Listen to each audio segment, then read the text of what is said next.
insuficiencia cardíaca y el capítulo de enfermedad coronaria. Los dos me preguntaban sobre el examen. El examen que yo pongo en realidad es sencillo. Yo doy los conceptos básicos y rápidos. Ustedes no tienen nada que palabrear. Lo importante es que lean bien la pregunta y muchas veces dentro de la pregunta, que puede ser un caso hasta de 10 líneas, un caso, pero solo en una línea está la respuesta. Entonces depende de la habilidad que tengan. No pierdan tiempo. Eso es bastante importante, que no pierdan el tiempo en estar pensando en que el caso es complicado. Son facilísimos. Ustedes han escuchado la teoría, lo más simple de eso se aplica, nada más. No se preocupen, yo no pongo nada de preguntitas para llenar, nada, porque no me parece eso que sea un modo de evaluar, ¿no? Porque es un modo de paporretear algunas cosas. Entonces ustedes tienen que aprender a razonarse. No vamos a hablar lo que es insuficiencia cardíaca. ¿Qué es una insuficiencia cardíaca? Es la situación en la cual el corazón es incapaz de mantener un gasto cardíaco adecuado a los requerimientos que necesita el organismo, tanto de tipo metabólico, oxidativo y el de retracción venosa. Entonces, esto sería una definición de lo que es insuficiencia cardíaca. La insuficiencia cardíaca, está de más decirle, como tiene varios signos y síntomas, es un síndrome complejo, ¿no? Que es el resultado de cualquier daño estructural o funcional del ventrículo, tanto izquierdo como derecho, pero bases del ventrículo izquierdo que son capacidad para llenarse o expulsar la sangre, ¿no? Entonces, cuando hablamos de insuficiencia cardíaca de frente, estamos hablando de ventrículo. ¿Cuáles son los criterios para insuficiencia cardíaca? Existen algunos criterios para cuando hablamos de insuficiencia cardíaca. Uno son, cuando son síntomas de insuficiencia cardíaca, cuando hay disnea ante el ejercicio o el reposo. Ya ustedes saben cuál es el DIA que se aplica para eso. Otro sería que hay evidencia objetiva, que puede ser por el eco, por las radiografías de disfunción cardíaca, más por el eco, porque en el eco van a ver ustedes movimiento funcional del corazón. Pero ya en la radiografía vemos algunas veces cardiomegalia, vemos algunas veces crecimiento de aurícula, vemos crecimiento de las 4 cámaras, vemos la presencia de pericarditis. Entonces también la radiografía ayuda en esto para el diagnóstico cuando estamos en duda en cuanto a signos y síntomas. Y ve la respuesta al tratamiento dirigido a la insuficiencia cardíaca. Si ustedes le dan el tratamiento diurético y digitálico, quiere decir que estamos frente a una insuficiencia cardíaca. Los criterios, por lo menos 1 y 2, deben ser cumplidos para que haya una insuficiencia cardíaca, ¿no? Miren ustedes, la insuficiencia cardíaca es tan importante como la hipertensión arterial, porque tenemos nosotros una prevalencia. Esto es para hacer una comparación, en un país grande como Estados Unidos, 5 millones de personas sufren de insuficiencia cardíaca. Más o menos medio millón de personas se suma a este cuadro al año, medio millón, ¿no? Entonces nos dan una consulta de 12 a 15 millones al año de insuficiencia cardíaca. Miren cuántos médicos se necesitan para atender 12 a 15 millones al año, ¿no? Y días de hospitalización tenemos 6.5 millones al año. Los seguros, de acuerdo a esto, trabajan y de acuerdo a esto cobran el seguro. Hospitalizaciones de 900.000 personas al año. Imagínense cuánto cuesta. Si una hospitalización allá está más o menos aproximadamente a $500 diario, ¿no? Entonces ellos dicen que hay un costo anual de 27.9 billones de dólares. Entonces ustedes miren la importancia que tiene solo de una enfermedad para ellos, ¿no? Y esto es que todos, yo les decía el otro día, todos no lo tratan. Las consecuencias de insuficiencia cardíaca, de hipertensión arterial, les decía que es más barato darle una silla de ruedas de $600 y a su casa, y chao, ¿no? Hay un cambio que en la población europea, por ejemplo, la prevalencia de insuficiencia cardíaca más o menos es del 4 al 2% aproximadamente, mientras que en Estados Unidos nosotros tenemos 5 millones en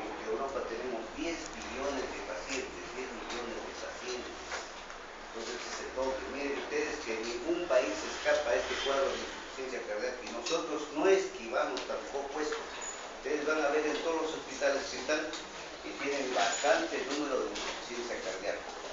Esta prevalencia pues aumenta de acuerdo a la edad, está ya sabido, ¿no? Que la gente que tiene más edad son los más propensos a sufrir de acuerdo a las enfermedades primarias que tengan.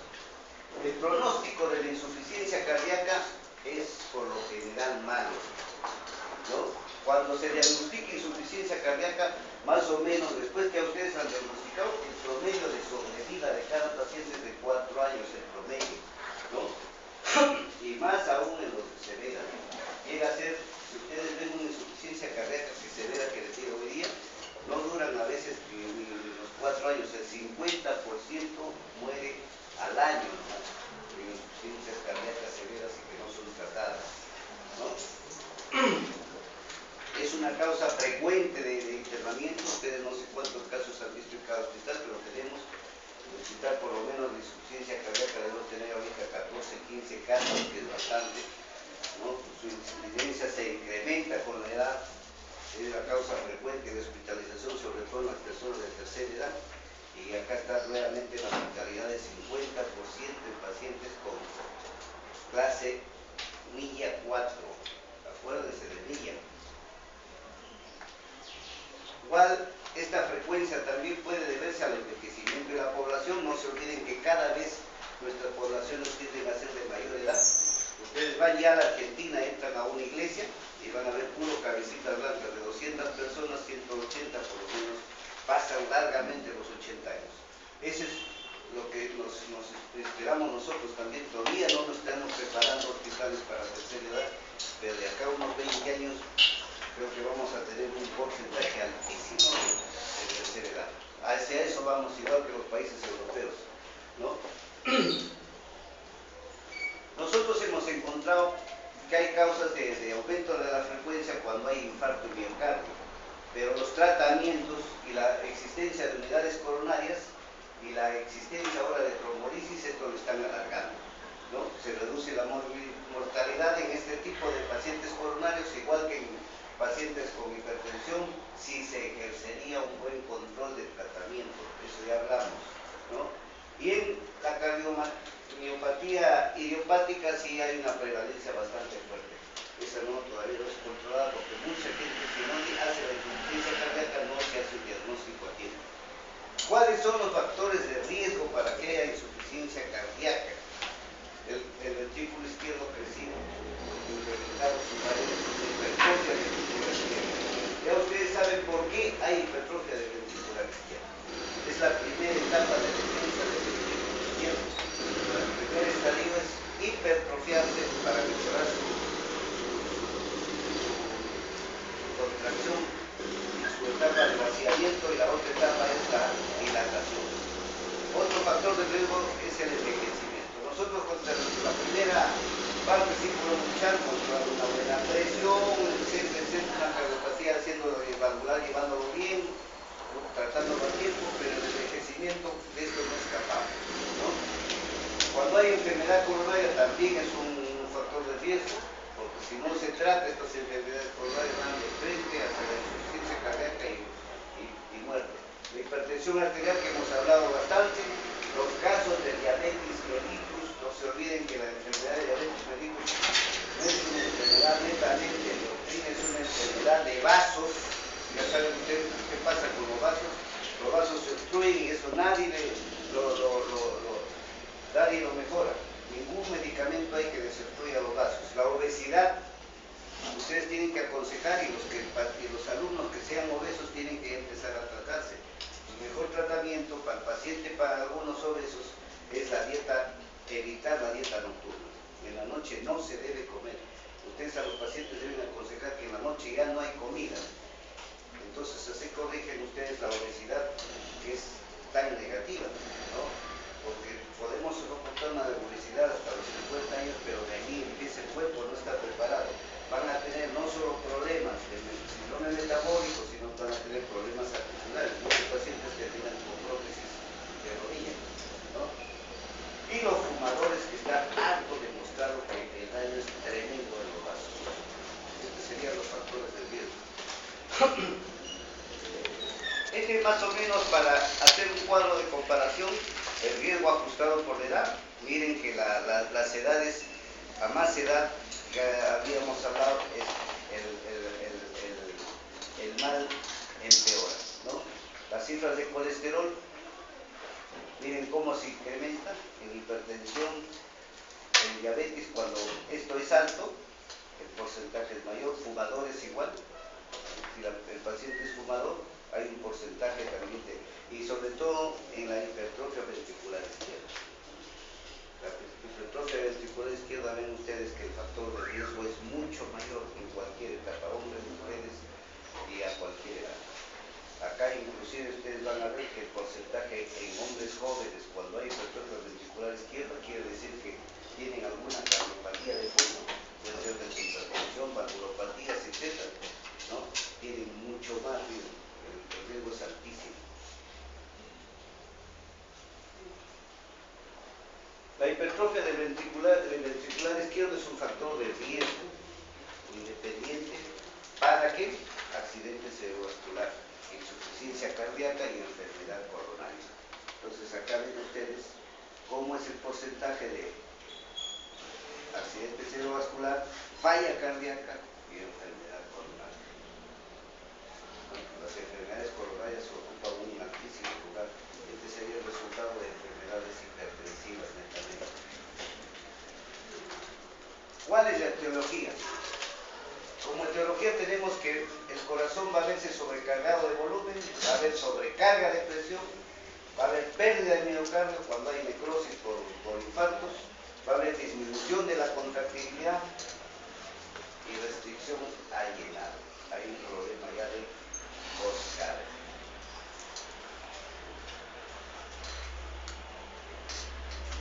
Esto, las más importantes dentro de la etiología serán la enfermedad coronaria, la hipertensión y la cardiomiopatía dilatada, como causas más importantes en nuestro medio. Hasta 30% de pacientes con una miocardiopatía dilatada, miren, cuando ya diagnosticamos, tienen una causa de tipo genético. Y las valvulopatías que ustedes ven es causa importante, pero felizmente ahora se trata a tiempo y eso más o menos mejoramos el pronóstico de vida del paciente. Este es más o menos la hipertrofia. Acá miren, hay un signo de necrosis, acá hay necrosis amplia por falta de irrigación, un problema de coronario. Entonces, pero siempre, primero es la hipertrofia, se dematiza todo, y esto ya sería estar frente a una cardiomiopatía dilatada 2. El músculo cardíaco se vuelve delgadísimo, se adelgaza, y las cámaras se dilatan. Esto ya es una cardiomiopatía dilatada, ¿no? Primero es hipertrofia y después miocardiopatía dilatada. Otras etiologías para insuficiencia cardíaca tenemos la hipertensión arterial, diabetes mellitus, enfermedades tiroideas, hablamos de hipertensión, de hipertiroidismo, acromegalia, el feocromocitoma, el síndrome de Cushing, el embarazo. En el embarazo hay una enfermedad que se llama la miocardiopatía periparto.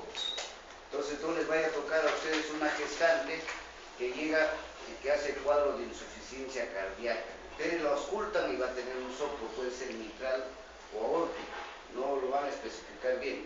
En este caso hay muchos errores en nuestros hospitales y lo cometemos porque llega a un servicio de medicina y tiene un tremendo soplo todo y no se diagnostica hasta hacerle un buen examen ecocardiográfico y hacerle todos los exámenes y sobre todo una buena historia clínica. Nosotros hemos recibido pacientes a veces del hospital Weizsäcker con su válvula que lo mandan para que operen en el hospital y al mes no tienen el soplo. Son gestantes que dieron a luz y presentan este tipo de problemas, ¿no? Por problemas heredofamiliares, que yo tengo un familiar que es cardíaco, hay un porcentaje 10 o 15% que puede poseer la valvulopatía del padre, hay un porcentaje alto. O abuso de sustancias. A veces nosotros abusamos de ciertas sustancias como el alcohol, ¿no? Algunos creen que toman un buen alcohol. Yo sé que una mayoría de acá va a discotecas y toma el famoso, no quiere aguardiente, no quiere un buen pisco, pero sin embargo toman el famoso licor, ¿cómo se llama el licor mexicano? ¿Ah? Un tequila, va a tomar un tequila, se están luciendo con el paso de tequila y no saben que el tequila es alcohol metílico con metanol. Eso se usa para charlar fuerzas. Sin embargo, los mexicanos no toman es alcohol de madera, es alcohol del maguey, de la planta de la penca. Entonces están tomando un alcohol de madera. Entonces, por eso es que el mexicano es macho, porque toma 2 tragos y ya se desconoce, tiene edema cerebral. No pasa igual acá cuando algunos les gusta tomar esos afrodisíacos de la selva. Se remojan en un poco de aguardiente la madera y están sacándole el metanol a la madera. Por eso es que toman un trago de ese aguardiente con eso y los vasodilatan, los ponen, bailan solos. Entonces hay que tener cuidado con los licores. Si ustedes tienen un licor, prefieren no tomen, porque hace mucho daño no solo al sistema cerebral, sino al sistema de vasos, ¿no? El uso crónico de anfetaminas, esto hay que tener cuidado. Varios dicen, yo no consumo anfetaminas, pero hay un producto que puede decir que se promociona mucho y de repente muchos lo han tomado. Hay un producto todavía que viene del extranjero, en frasquitos, que cuesta 150 soles, el famoso Herbalife, Onlife, todo Life. Eso no es más que un negocio, es un poco de leche con esto, ya no lo usamos. Yo he usado esta anfetamina de estudiante para no dormir. Lo usan y no los deja dormir, los pone activos, pero no les da apetito tampoco. Por eso está prohibido. Porque hay varios que llegaban a su demencia y ahora no se llega, ¿no? Entonces, esto lo están usando hoy en el Herbalife. Por eso es que ustedes le dan a un paciente y lo pone lúcido, lo pone activo, pero no le da apetito. Por eso es que algunos veces, para el dolor de cabeza toma tu Herbalife, para adelgazar Herbalife, para tos Herbalife, para todo. Tengan cuidado con estos tipos de porque incluso tienen propaganda. Eso está prohibido, por eso es que en las farmacias está prohibido vender esos productos. Entonces, tienen que tener mucho cuidado. Bueno, y el uso de cocaína está de más decir. El uso de la cocaína va a producir, en primer lugar, una aparente vasodilatación, después produce vasoconstricción tremenda y un dañino, taquicardia, va a producir una serie de efectos secundarios. Otras etiologías que tenemos, agentes quimioterapéuticos, de los cuales a veces no se escapan los que tienen cáncer, como el producto de la doxorubicina, antraciclina, ciclofosfamida, ¿no? Que, miren, si estos productos dan daño tóxico al leucito, ¿cómo será los otros productos que no le damos importancia y lo consumimos? La interleuquina, ¿no? Que va a dar miocarditis eosinofílica. Agentes farmacológicos, tenemos catecolaminas en dosis altas, no se debe usar tampoco. Hay la catecolamina que se usa en dosis altas cuando están en shock los pacientes. Es tan cardiotóxico esto, que ustedes han visto a veces que este producto produce ¿cómo se llama? Necrosis distal. Hay pacientes que están en hospitalización y terminan con los dedos libres y se les tiene que cortar. Ustedes vieron una brasilera el año pasado que salió en el dedo y terminaron cortando, creo, los brazos y los pies. Es por la necrosis, que produce el uso excesivo de este producto. Que a veces nos desesperamos, sobre todo los de UCI, que se creen que son los que manejan más y a veces manejan lo menos. Le dan el producto por la hipotensión del paciente, exageran el goteo y terminan con este producto, con las famosas necrosis distales y terminan perdiendo los dedos o todo el pie o la mano, ¿no? Esto se ve en los medicamentos, por ejemplo, en los tópicos, ¿no? Que resuelven retención de líquido a la vez.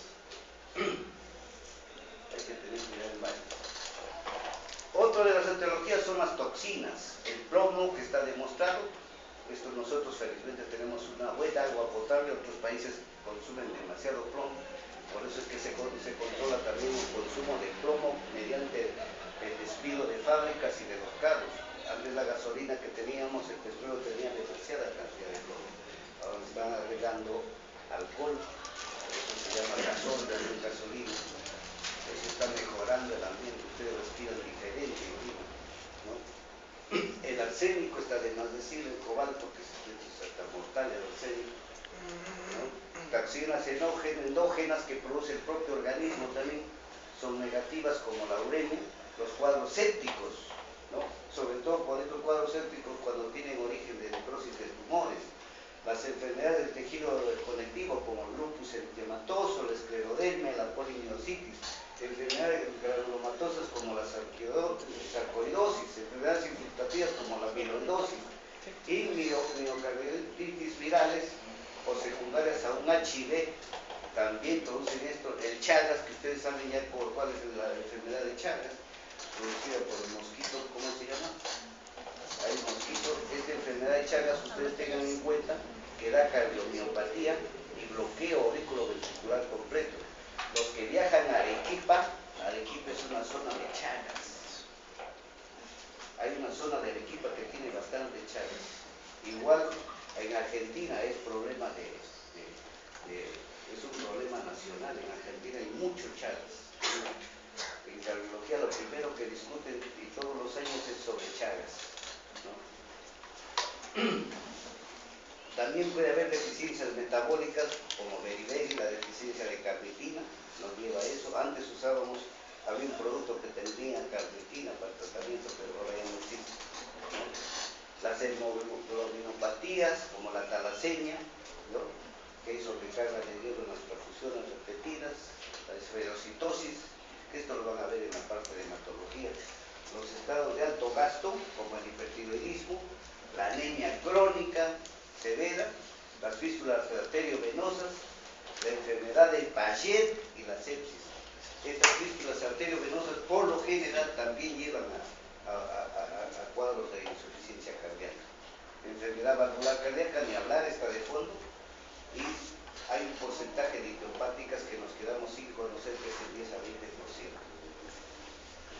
Dentro de la insuficiencia cardíaca estábamos hablando desde el principio que existen dos, una derecha y una izquierda. La izquierda retrógrada, la derecha retrógrada y la izquierda anterógrada. Entonces acá hay una comparación. La izquierda anterógrada es crónica, la derecha es de tipo agudo. La izquierda tiene bajo gasto, la derecha tiene alto gasto.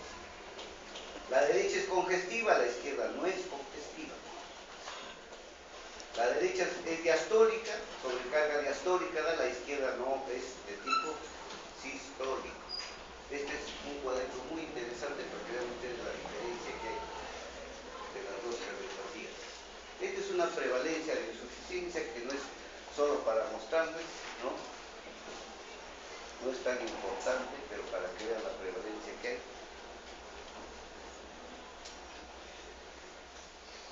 Estos son los estadios en el desarrollo de la insuficiencia cardíaca, ¿no?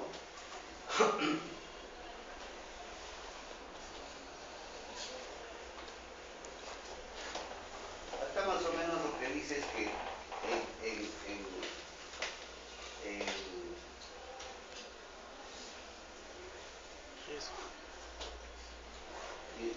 cuando presenta acá insuficiencia cardíaca, ¿no? Cuando hay enfermedad cardíaca estructural con síntomas previos por cuales de insuficiencia cardíaca se va a presentar disnea, fatiga. Los ejemplos que nos dan síntomas marcados en reposo a pesar del tratamiento cuando hay insuficiencia cardíaca refractaria. ¿No? Estos no son los estadios. Los estadios. Alto riesgo de insuficiencia cardíaca, ¿no? Hipertensión, obesidad, enfermedad aterosclerótica, diabetes, hipertensión funcional de la cardiomyopatía. Esto no está bien. ¿Cuáles son los efectos hemodinámicos? Acá sí tenemos en el cuadro expresado bien. Miren cómo está el volumen latido en un paciente normal y cómo está el volumen latido en una insuficiencia cardíaca. Esto es para demostrarle que la presión de llenado ventricular está venido a menos, y si está venido a menos la presión de llenado ventricular, el gasto cardíaco es bajísimo dependiendo del estadio de la insuficiencia cardíaca. Existe una ley de Laplace para ver cuál es la tensión. Esto lo van a encontrar para que lo conozcan y lo repitan. Esto lo hicieron en la parte de fisiología, ¿no? Que es igual a la presión por el radio más el grosor de la pared del músculo. Esta sería la tensión del ventrículo izquierdo. Respuesta cuál es la respuesta neurohormonal que tenemos, porque hay una respuesta neurológica y hormonal en la insuficiencia cardíaca. ¿Cómo va a estar? Si ustedes hacen un análisis, la aldosterona está elevada, la angiotensina 2 está elevada y norepinefrina está elevada. Estos tres van a estar elevados. Es casi similar a un estado de paciente que está con hipoglucemia. Bien, para que ustedes tengan una idea. La insuficiencia cardíaca casi igual al paciente que se encuentra con hipoglucemia. Finalmente, para demostrar lo que es hipertrofia y lo que es cardiopatía dilatada, ¿no? Lo mismo, cómo se comporta el sístole y cómo se comporta el diástole. Para ustedes tienen. ¿Cuáles son los mecanismos de compensación? ¿Cuál es el efecto beneficioso y las consecuencias que trae cada enfermedad? ¿Cuál es el mecanismo? Frente a una insuficiencia cardíaca va a haber retención de sodio y agua. Por eso que a veces vemos nosotros, cuando hay insuficiencia derecha, que vemos retención y edema hasta nasal. ¿Qué va a haber? El efecto beneficioso que hay es el aumento del volumen intravascular con mayor, mejorando el gasto cardíaco y la presión arterial. ¿Cuál es la consecuencia negativa? Mayor estrés parietal, va a haber congestión pulmonar y sistémica, habíamos hablado de los famosos estertores, ¿no? Va a haber con vasoconstricción periférica, con aumento del retorno venoso, que es positivo, ¿no? Pero como consecuencia negativa vamos a ver que hay un aumento del estrés parietal, congestión pulmonar nuevamente, ¿no? Aumento del consumo de oxígeno en ambos, ¿no? Y como mecanismo tenemos aumento de la frecuencia cardíaca, aumenta la contractilidad y como efecto beneficioso vamos a tener que incremente el gasto cardíaco. Entonces, estos pasos más o menos son los que estamos repitiendo cada rato. Retención de agua con su mecanismo de sodio-agua, vasoconstricción periférica, aumento de la presión, aumento de la contractilidad. Y efecto beneficioso, aumento del volumen intravascular con aumento del gasto cardíaco y presión arterial, aumento del retorno venoso, que es lo que queremos, ¿no? Y aumento de la presión arterial y aumento del gasto cardíaco. Con que esto ustedes lo entiendan suficiente. Acá seguimos con los mecanismos de compensación, pero son mecanismos de compensación a largo plazo. Esto es lo que se daría más o menos en hipertensión arterial, hipertrofia miocárdica.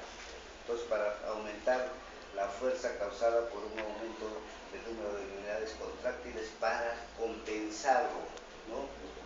Esto sería la parte beneficiosa. La parte negativa son alteraciones funcionales de las proteínas dentro del miocardio. El miocardio saben que se va cansando y va a la fase de dilatación, hace fibrosis, etcétera, etcétera, ¿no? Entonces, como mecanismo de dilatación de cámaras también vemos que esto se produce para aumentar el volumen latido. Esto ya hemos estado conversando todos estos días, eso es nada más un cuadro para justificar. ¿Cuáles son las manifestaciones clínicas de la insuficiencia cardíaca? ¿Cuáles son? Ni hablar la disnea es progresiva, ¿no? Y la fatiga, ya ustedes saben lo que es fatiga. La fatiga nos da la cronicidad de una enfermedad cardíaca. Esto va a limitar el ejercicio y va a producir la retención de líquido que puede llevar a una congestión pulmonar, y si esto es un ejercicio forzado nos puede llevar a un edema pulmonar y si es crónico un edema periférico, ¿no? ¿Cuáles son los síntomas? Tenemos síntomas típicos como la disnea, esfuerzo o reposo, la fatiga, falta de cansancio, la ortopnea, ya esto vimos en algunas cardiopatías, la disnea paroxística nocturna, tos nocturna. En la parte derecha, ¿qué vamos a ver? En la parte de insuficiencia izquierda, ¿qué tendríamos? Crepitantes pulmonares, ingurgitación yugular del paciente a 45 grados.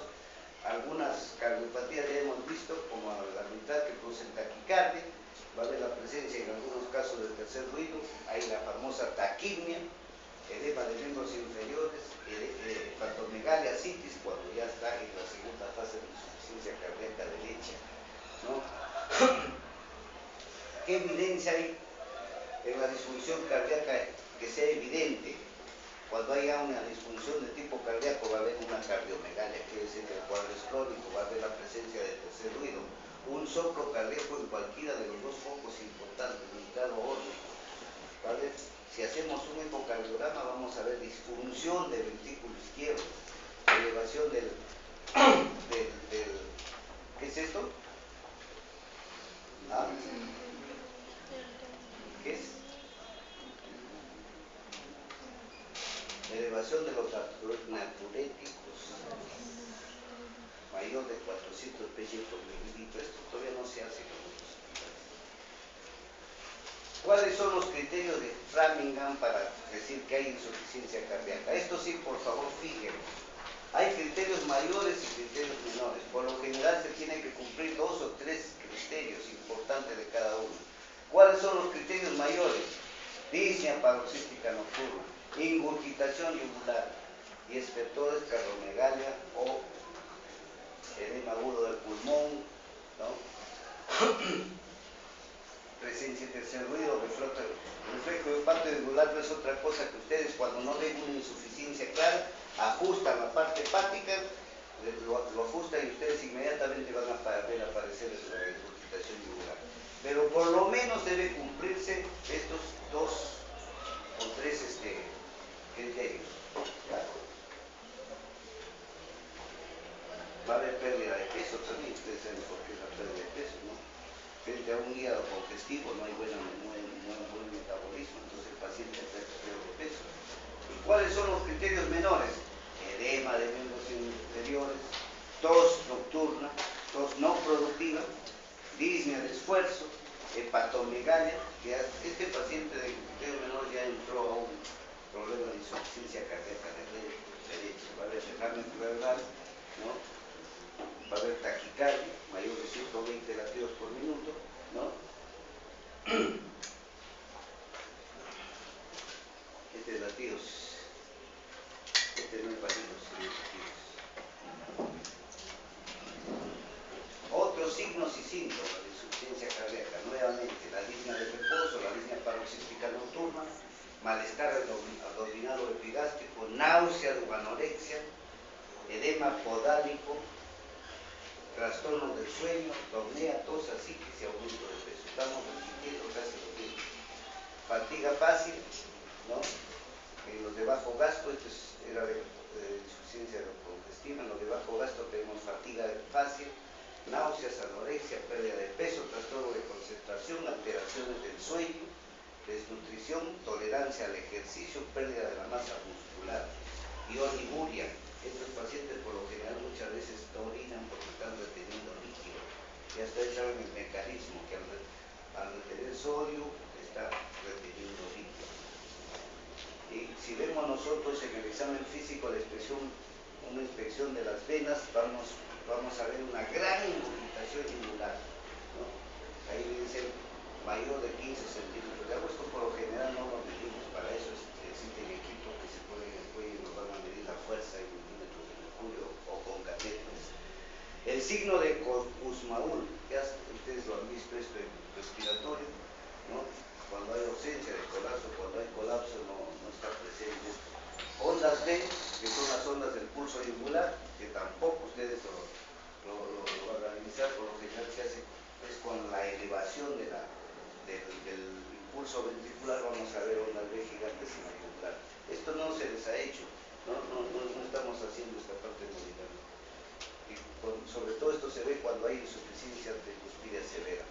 El reflejo abdomino-yugular es una sobrecarga de volumen a nivel de abdomen, ¿no? Van a ver los famosos cuadros de ascitis, les va a dar ingurgitación yugular tremenda, sobre todo cuando hay hepatomegallias grandes, gigantes. Habíamos dicho que hay hepatomegallias hasta de 20 centímetros, es importante que se acuerden, ¿no? A nivel arterial, ¿qué vemos? Pulsos carotídeos.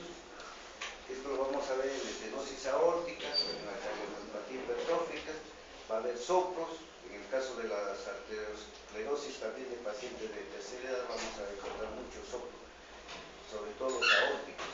Va a estar disminuidos los pulsos periféricos, sobre todo en casos de arteriosclerosis, va va a haber el pulso alternante, que implica un bajo gasto cardíaco. Ya saben lo que es el pulso alternante, uno débil y uno fuerte, ¿no?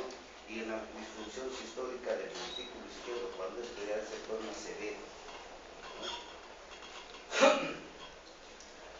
¿Qué vemos nosotros en la perfusión periférica? Si hay bajo gasto, ¿qué veíamos? ¿Qué repetimos a cada rato? Extremidades frías, o la vasoconstricción que produce la insuficiencia cardíaca, ¿no? Con o sin cianosis, puede haber una cianosis leve por la falta de oxígeno. No se olviden que al haber vasoconstricción hay una circulación muy pobre. Y podemos ver edema, ¿no? Muchas veces vemos edema sin irritación yugular por insuficiencia venosa crónica, en los casos de cardiopatía derecha, trombosis venosa, hipoalbuminemia y hepatopatías. La citis no falta, en estos casos cuando hay edema de insuficiencia cardíaca derecha va a haber una citis desproporcionada de los miembros, ¿no? Esto se produce también en cardiomiopatías restrictivas o insuficiencias cúspides severas. Si hablamos de cúspide, estamos hablando de insuficiencia cardíaca derecha. Todo esto se produce ya en insuficiencia cardíaca derecha, en función periférica. ¿Qué encontramos nosotros en la palpación y percusión del tórax? Va a ver el famoso, ponen ustedes la mano plana, suavecito, y van a ver el latido apexiano. No es otra cosa que van a escuchar los latidos. Si ponen la mano sobre el esternón, van a dar un impulso que puede ser crecimiento del ventrículo derecho o crecimiento del ventrículo izquierdo. Van a sentir el golpe. El derecho se siente justo en la punta del esternón. Ustedes ponen la mano en medio y van a sentir un golpe del impulso ventricular derecho. Y en la parte de línea axilar van a encontrar el impulso del ventrículo izquierdo, ¿no? No hemos podido ver a veces en algunos pacientes, pero esto se siente, se nota. A veces se ve el impulso ventricular izquierdo sobre todo, ¿no? Un latido sostenido de cuarto ruido que sugiere una hipertrofia ventricular izquierda, latido parasternal bajo cuando hay hipertensión derecha, lo que les decía poniendo la mano, ¿no? Muchas veces cuando es la insuficiencia demasiado aguda, vamos a encontrar el ruido de la pulmonar casi palpable. Ustedes ponen la mano en el esternón y lo van a escuchar casi que el cierre, lo van a sentir en la mano, el cierre de la pulmonar, cuando hay una hipertensión pulmonar severa, ¿no? Latido apexiano, lo que estamos diciendo, cuando hay dilatación de los ventrículos, va a estar acompañado también de un tercer ruido en la disfunción sistólica del ventrículo izquierdo, ¿no? Ese sería el examen que ustedes van a tener cuando hay un examen físico. ¿Qué auscultan? A la palpación. Esto es a la auscultación. A la auscultación, ¿qué van a encontrar? Soplos cardíacos de acuerdo a la valvulopatía que tiene. Puede ser estenosis, insuficiencia aórtica, estenosis, insuficiencia mitral.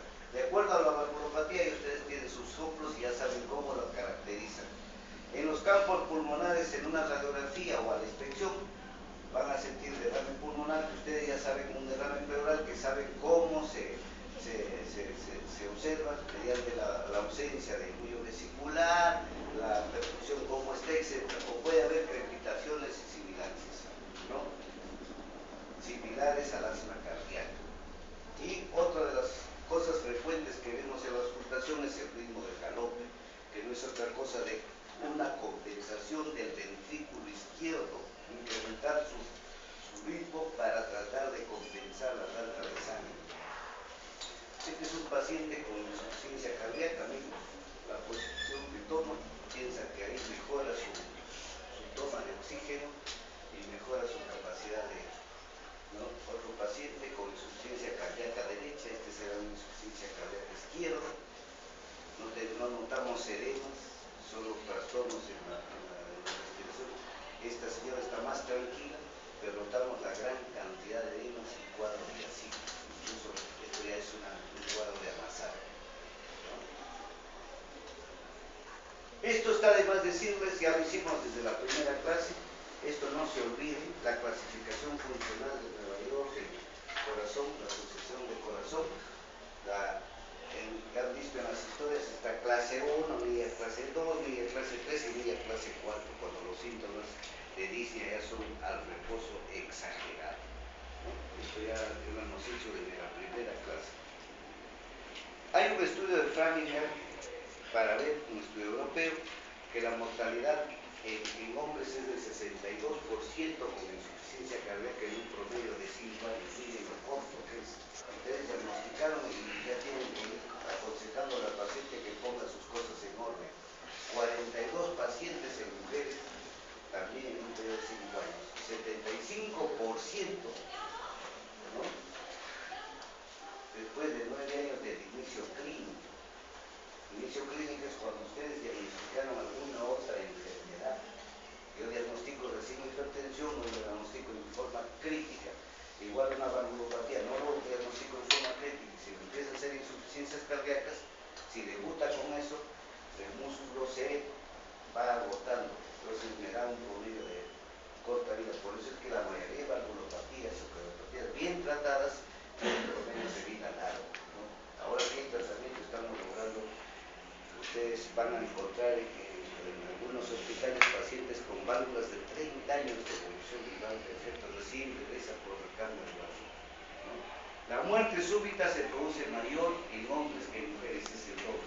25% con insuficiencia cardíaca de hombres fallece y 30%, 13% de mujeres. Entonces, el doble es el fallecimiento en hombres comparando con los enfermas de insuficiencia cardíaca.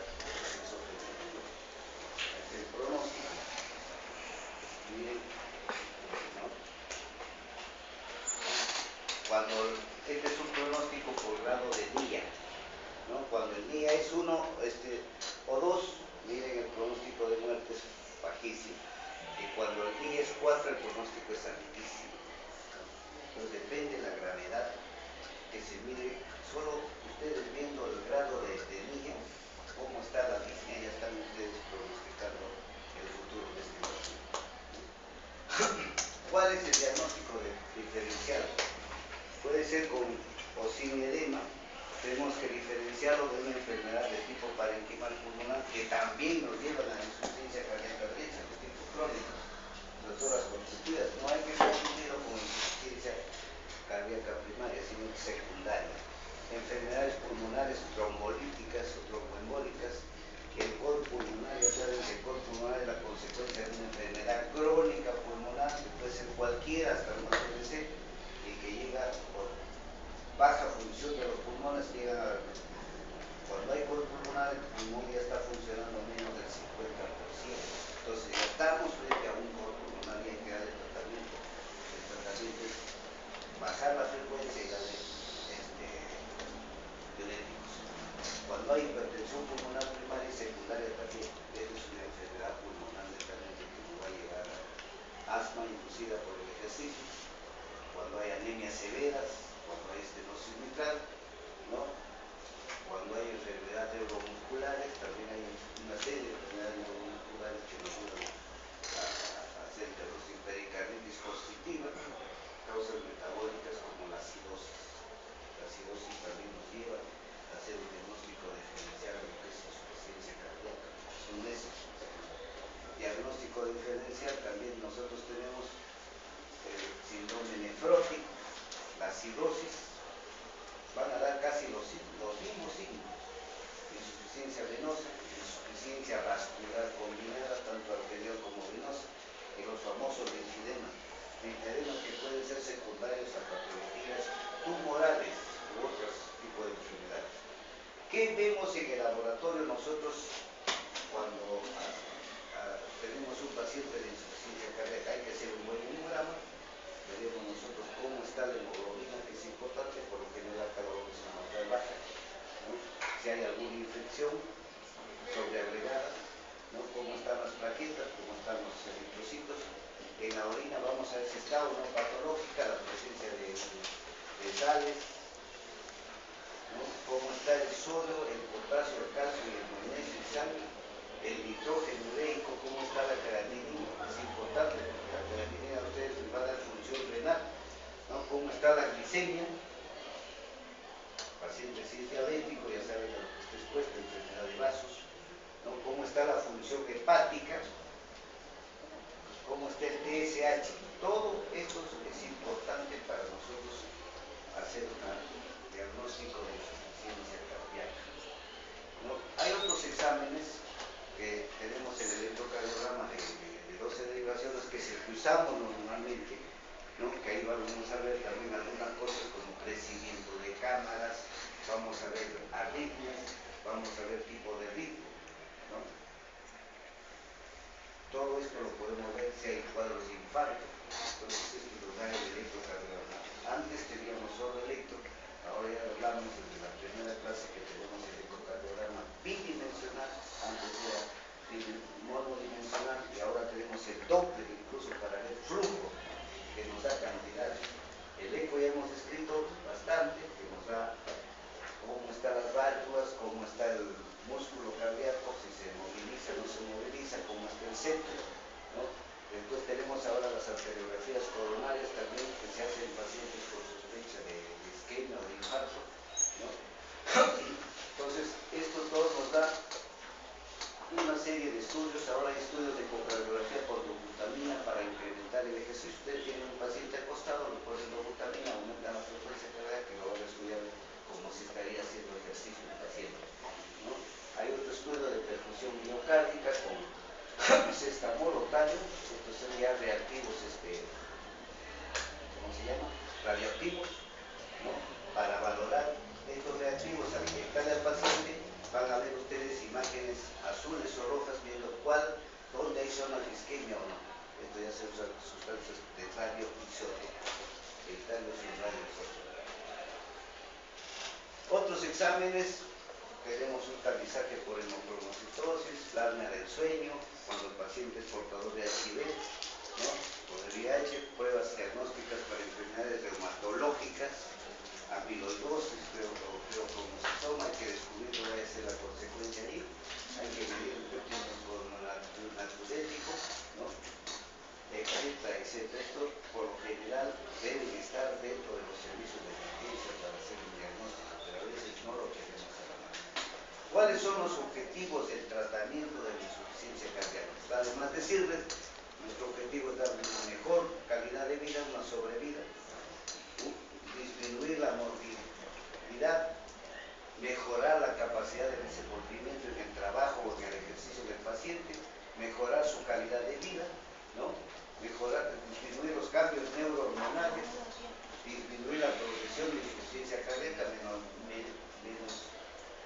si disminuimos el número de cuadros de insuficiencia cardíaca, estamos progresando en mejorar su calidad de vida y disminuir los síntomas. Para eso tenemos diferentes tratamientos.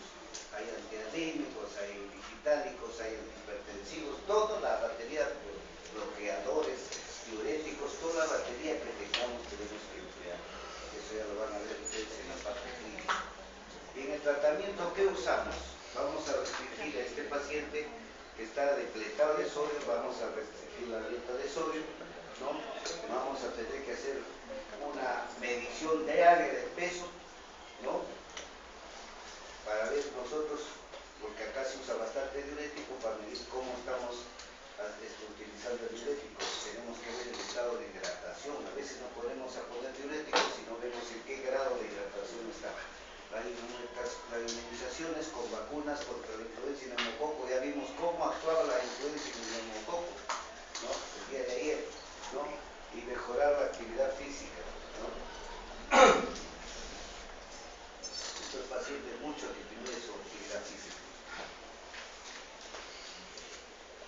Nosotros tenemos que corregir los factores agravantes. Por ejemplo, en el embarazo, una hipertensión arterial, una miocardiopatía periparto, ¿no?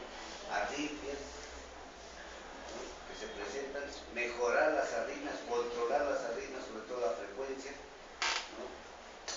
Las infecciones hay que tratarlo porque todas las infecciones casi van a tener que ver con la parte cardíaca. Controlar el hipertiroidismo, el tromboembolismo, tratar de evitar, ¿no? Cuadros de endocarditis, obesidad, hipertensión arterial y ver qué actividad física hace. Yo te digo, ahí hemos tenido un paciente de nosotros que decía que jugaba 2 o 3 veces un partido completo de fútbol en la tarde. Eso es grave, ¿no? Si el paciente está bien, es malo, porque lo lo lleva en un trastorno del ventrículo izquierdo. Y si se tiene una enfermedad de fondo, lo lleva a la ruptura incluso de válvulas o ruptura de vasos, ¿no? Y cuidar los excesos de dieta, ¿no? Pacientes con insuficiencia cardíaca, la cantidad de almuerzo que tiene, si es 2 platos, esos 2 platos deben ser divididos los mismos 2 platos en 3 porciones. Dale una dieta a las 11, a las 12 y a la 1. ¿Por qué? Porque está comida o congestivo, ¿no? Todos estos consejos acompañados de algunos medicamentos, ustedes ya van a ver esto como los diuréticos, los inotrópicos, vasodilatadores, los antagonistas hormonales, anticoagulantes, antiarrítmicos, antihipertensivos, ya va a ser parte de la terapia farmacológica que ustedes tienen que emplear de acuerdo a cada caso. Con esto terminamos la parte de insuficiencia cardíaca.